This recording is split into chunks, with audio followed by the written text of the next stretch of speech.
much for joining me today. I'm Colleen Klimczak. I'm an organizational and productivity coach and a certified professional organizer. I own Peace of Mind Professional Organizing, LLC. Since 2003, I've been helping my clients live better lives through organizing and organizational and productivity coaching. I support my clients and my community with coaching, in-person and virtual organizing, my weekly podcast called Your Organized Life with Colleen Klimczak, a free weekly virtual productivity session called Finish Line Friday, a free weekly email newsletter, and regular content on Facebook and Instagram. I also offer presentations and professional development to groups and companies. And coming this year, I will be launching a membership circle to support my community with even more coaching and productivity content. Want to finish strong this week? Join me for Finish Line Friday every Friday morning at 9 a.m. Central for a 2-hour productivity session. Drop me an email at colleen@peaceofmindpo.com to request my Zoom room link, or follow the Zoom room link on my Instagram or Facebook pages. Welcome to Your Organized Life, episode 112.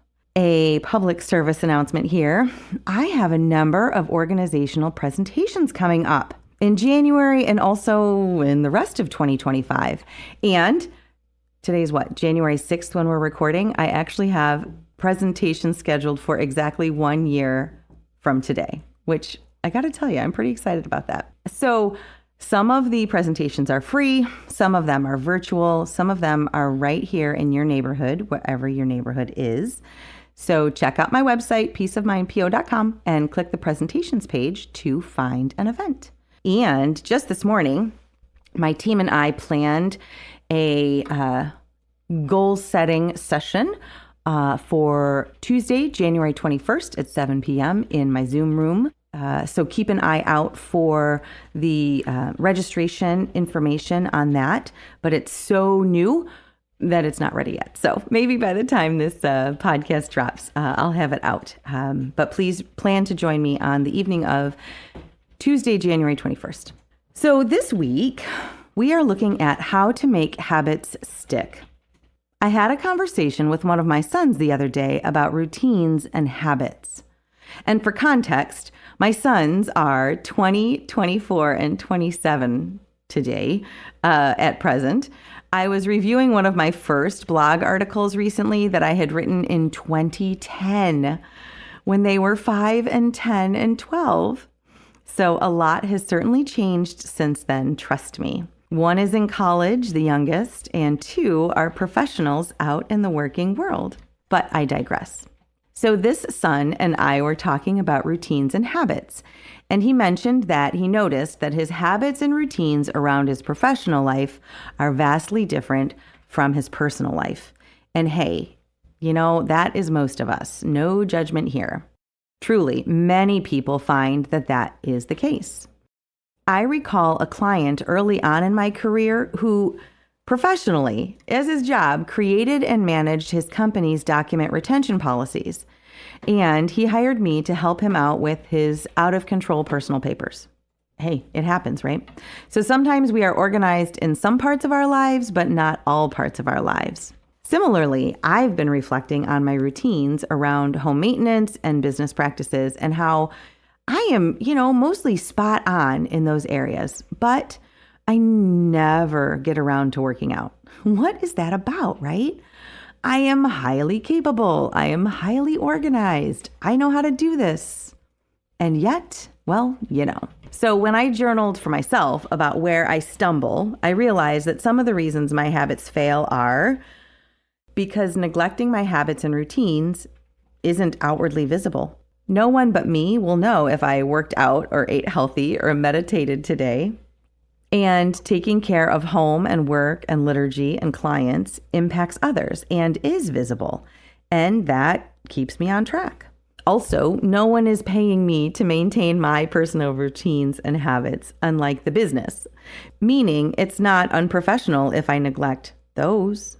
Also, neglecting my personal habits doesn't negatively impact others, at least not directly. And unfortunately, getting back on track with those neglected habits and routines also doesn't have quick results. And it turns out, at least for me, that seeing results for my efforts keeps me motivated, of course, right? Like that's a lot of us. And I can use this knowledge to devise strategies for making my habit stick, like a habit around exercise or healthier eating. And just a refresher, I always use myself as an example because then I don't have to ask permission. But enough about me. In last week's article and podcast, I said it would be easy to say that change is hard, and that unfortunately, change in the, let's say, negative direction is deceptively easy. That no, change isn't hard, but sometimes making positive change is. And also last week, I challenged you and myself to return to normal, to look at what has worked before and get back to it, instead of trying to reinvent the wheel or make huge sweeping changes. But how, right? So this week is about the how to establish or reestablish good habits and routines, and how to help them stick. So the first idea that I have for you is to recognize where and how we are organized and determine if we can use the skills from one area in other areas. For example, I wrote in October about recipes and how I've always used them for managing my bookkeeping and banking processes, but only more recently applied the same strategy to planning and writing my content or setting up my choir's liturgy planning. I just mentioned the long ago client with his paper management challenges. The first thing that he and I talked about was how to use what he knew about document retention policies professionally and apply it to his own personal papers, like creating categories or naming conventions or expiration dates for different types of paper, and also scheduling maintenance. If you're a teacher, for example, and you're amazing at creating and sticking with lesson plans, does that translate to planning and implementation in your personal life? And can it, right? So first up is to recognize where and how we are organized and use that elsewhere. Next tip is to note your why. And I'm putting that in quotations marks, even though you can't see me. So note your why. I find this especially helpful for habits and routines that won't yield immediate results. If your habit and routine that you're trying to establish isn't fun or instantaneous or easy, well, you might struggle to stay motivated. And keeping a reminder of your why might help you to stay motivated. Since a habit takes at least 3 weeks to establish, we need to keep up the motivation until the habit becomes routine. And we'll talk about learning styles in a minute. So note your why, again, that's in quotations, in a way that works for you. Perhaps it's a few words or an image on your phone's lock screen that you see all the time. Perhaps it's a song you listen to every morning in the shower. Perhaps it's a short and simple mantra you repeat to yourself while doing some square breathing throughout the day. I just sent an affirming text to a friend for doing the hard things and was reminded to put my bracelet that says the same. I have a mantra band from mantraband.com that says, "Beautiful girl, you can do hard things." And I think that visual really helps me on rough days. So make note of your why. Next up is to take decision-making out of the action plan. Let me explain. Decision-making is not the same as action. Decision-making is one of our biggest time wasters ever. And if decisions are still to be made when it comes to acting on our habits and routines, the decision can always be, no, thank you, not today. And so we need to remove decision-making from the action plan. What can we do to do that, right? How can we remove decision-making from the action plan? So for example, I have 4 wake-up times set as alarms in my phone. Don't judge me. There is a plan here. Let me explain. I only use one a day, but I have them preset. They are 5 a.m., 5:31, 6, and 6:33 a.m. I have no idea why they're off, but that's okay. It makes me smile. So my wise husband suggested that I just set one and adjust it every day, which makes perfect sense to some, and that's great. However, I find that the already made decisions with those times as suggestions for every day breaks down the decision into which one instead of what time. I don't have to redo the math depending on how early I need to leave the house or what time my first Zoom meeting is. Instead, I look at the 4 and I pick a preset. What else can we preset? That's the question, right? So taking decision-making out of the mix. I'll use a workout as an example again. For example, set up the clothes and any special equipment you need the night before. Know which activity you will partake in the next day, if it's an outdoor walk or biking or an elliptical, etc. Decide ahead of time and be ready to just act. In a team meeting this morning, we were discussing that decision making is hard for some people. And so when we make the decision and we make it a good one, the next step is to act. Let's make that as easy as possible. Next up is to stack your habits. So I heard this term first from the author James Clear, and he uses the term habit stacking. Habit stacking is a method to create new habits by linking them to existing ones. That sounds pretty darn simple, don't you think? So again, he's who I heard it from first. Perhaps the credit goes to someone else. A quick Google search this morning had habit stacking all over the internet. So I will apologize now if I've given credit incorrectly. But the idea is we all have many habits that are very well established. A different son of mine and I were talking, and he calls it his default. I wake up at close to the same time every morning, often before an alarm. I make coffee every day. I shower every day. I check my phone and email every day, multiple times mostly. I often get hungry at the same times each day, so I'm in the kitchen at consistent times. So the question is, what do you do every day, and sometimes many times a day, without thinking about it or planning it?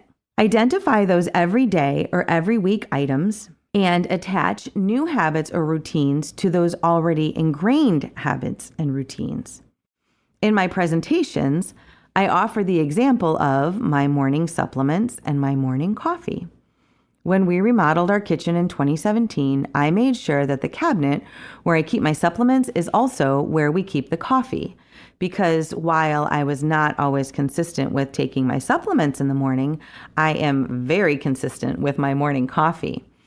And as I stand and wait for my first cup to brew, I can take my supplements. So stacking that new habit of supplements to the well-established habit of coffee made that new habit stick. Or what if every time I walk through the kitchen or stop to make a meal or snack, I also drink a glass of water? That would go a long way towards keeping me hydrated, which is another habit that I want to reestablish. Another example, I have a deeply ingrained habit of sitting down at my laptop to check my email in the morning. I've been working in square breathing and tapping sessions into my day first thing. Plus, I have these great mindfulness cards that I received last year as a gift and I want to start using again.